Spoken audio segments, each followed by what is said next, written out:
आज तारीख है 18 अप्रैल 2026, दिन शनिवार और हिंदू पंचांग के अनुसार आज है वैशाख मास की अमावस्या तिथि।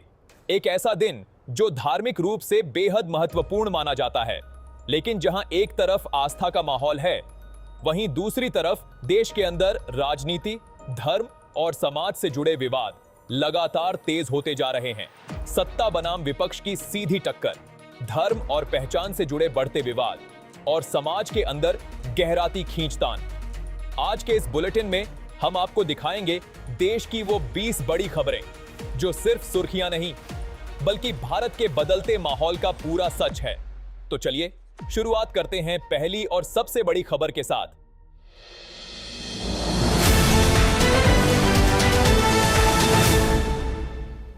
देश में राजनीतिक माहौल तेजी से गर्म होता जा रहा है।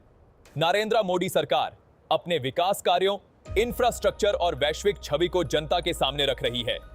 वहीं राहुल गांधी और विपक्ष बेरोजगारी, महंगाई और सामाजिक असमानता जैसे मुद्दों को लेकर सरकार पर लगातार हमला कर रहे हैं। दोनों पक्ष अपनी अपनी कहानी जनता तक पहुंचाने की कोशिश में हैं। यह मुकाबला सिर्फ नीतियों का नहीं, बल्कि विश्वास और धारणा का भी है। आने वाले चुनावों में यह टकराव और तेज होने की पूरी संभावना है। बड़ी खबर के बाद अब अगली अपडेट, जांच एजेंसियों की कार्रवाई को लेकर देश में बड़ा राजनीतिक विवाद खड़ा हो गया है।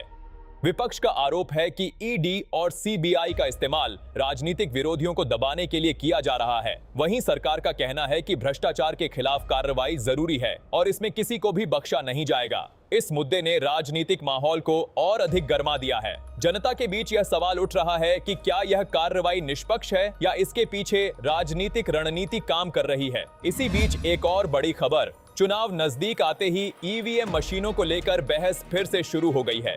विपक्ष के कुछ दल ईवीएम की पारदर्शिता पर सवाल उठा रहे हैं और बैलेट पेपर की वापसी की मांग कर रहे हैं।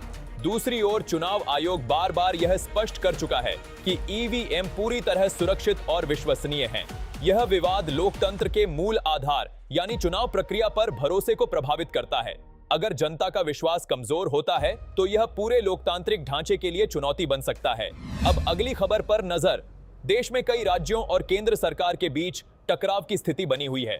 खासकर गैर सरकारी दलों द्वारा शासित राज्यों में यह संघर्ष अधिक स्पष्ट दिखाई दे रहा है।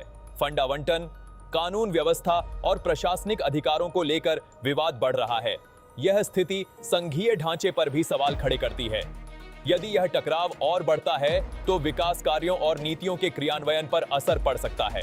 वहीं दूसरी बड़ी अपडेट, अयोध्या में राम मंदिर के निर्माण के बाद देश में कई अन्य धार्मिक स्थलों को लेकर नई मांगें उठने लगी हैं। कुछ समूह अब अन्य विवादित स्थलों पर भी कार्रवाई की मांग कर रहे हैं। इससे धार्मिक और राजनीतिक माहौल दोनों प्रभावित हो रहे हैं। यह मुद्दा आस्था और राजनीति के बीच की रेखा को और धुंधला कर रहा है। आने वाले समय में यह विवाद और बड़ा रूप ले सकता है। अब बात अगली ब्रेकिंग की। ज्ञानवापी मस्जिद से जुड़ा मामला इस समय अदालत में विचाराधीन है। हिंदू और मुस्लिम दोनों पक्ष अपने अपने दावे और सबूत पेश कर रहे हैं। यह विवाद सिर्फ एक स्थल का नहीं, बल्कि ऐतिहासिक और धार्मिक पहचान से जुड़ा हुआ है। इस केस का फैसला देश के कई अन्य विवादित मामलों पर भी असर डाल सकता है। इस बीच एक और मामला, मथुरा में कृष्ण जन्मभूमि को लेकर विवाद धीरे धीरे तेज हो रहा है। इस मामले में भी दोनों पक्ष अपने अपने अधिकारों की बात कर रहे हैं। अभी यह शुरुआती चरण में है, लेकिन इसके राष्ट्रीय मुद्दा बनने की पूरी संभावना है। यह विवाद धार्मिक भावनाओं को प्रभावित कर सकता है और राजनीतिक रूप भी ले सकता है। अब रुख करते हैं अगली खबर का। देश के कई हिस्सों में धार्मिक जुलूसों के दौरान तनाव और झड़पों की घटनाएं सामने आई हैं। प्रशासन स्थिति को नियंत्रित करने के लिए अलर्ट पर है। इस तरह की घटनाएं सामाजिक सद्भाव को प्रभावित करती हैं और छोटी घटनाएं भी बड़े विवाद का रूप ले सकती हैं। इसीलिए यह मुद्दा बेहद संवेदनशील माना जा रहा है। इसी के साथ एक और खबर, सोशल मीडिया प्लेटफॉर्म्स पर फेक न्यूज और भड़काऊ पोस्ट तेजी से फैल रहे हैं। इससे कई जगहों पर तनाव की स्थिति बन रही है। सरकार और प्रशासन इस पर सख्ती बरतने की बात कर रहे हैं। यह डिजिटल युग की नई चुनौती है, जहां जानकारी के साथ साथ गलत जानकारी भी तेजी से फैलती है।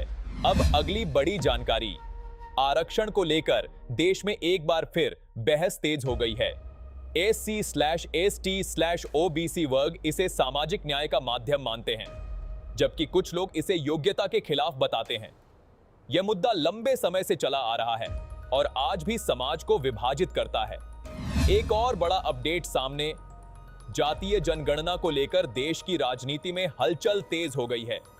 विपक्ष का कहना है कि जब तक सरकार के पास सही कास्ट डेटा नहीं होगा, तब तक सोशल जस्टिस की पॉलिसीज प्रभावी तरीके से लागू नहीं हो सकती। वहीं दूसरी तरफ कई विशेषज्ञ और राजनीतिक दल इसे समाज को और ज्यादा वर्गों में बांटने वाला कदम मानते हैं। उनका तर्क है कि इससे पहचान की राजनीति और मजबूत होगी। असल सवाल यही है, क्या जातीय जनगणना सामाजिक समानता का रास्ता खोलेगी या समाज में नई खाई पैदा करेगी? आने वाले समय में यह बड़ा चुनावी मुद्दा बन सकता है। अब आगे बढ़ते हैं। देश के कई हिस्सों से दलित समुदाय के खिलाफ हिंसा और भेदभाव की घटनाएं लगातार सामने आती रहती हैं। कानून जैसे कि SC/ST एक्ट मौजूद हैं, लेकिन ग्राउंड लेवल पर उनका प्रभाव पूरी तरह नहीं दिखता। सामाजिक मानसिकता में बदलाव की गति धीमी है, जिसके कारण बराबरी की स्थिति अभी भी दूर नजर आती है। यह मुद्दा सिर्फ कानून का नहीं, बल्कि समाज की सोच का भी है।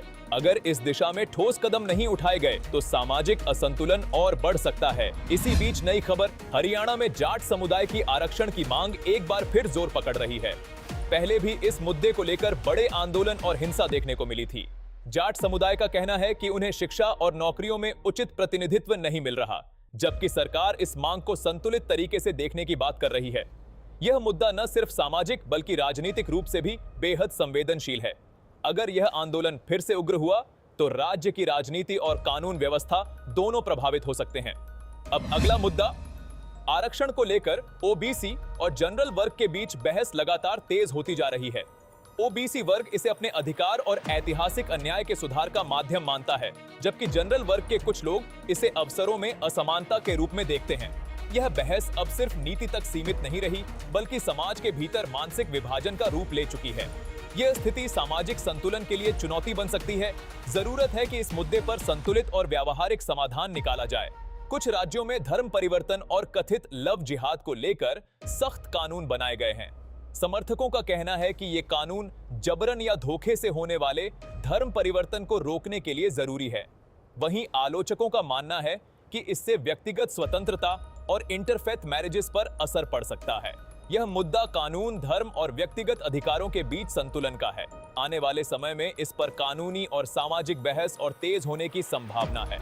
एक और बड़ी हलचल, यूनिफॉर्म सिविल कोड यानी एक देश एक कानून का मुद्दा लंबे समय से चर्चा में है। इसका उद्देश्य सभी नागरिकों के लिए समान कानून लागू करना है, चाहे उनका धर्म कोई भी हो।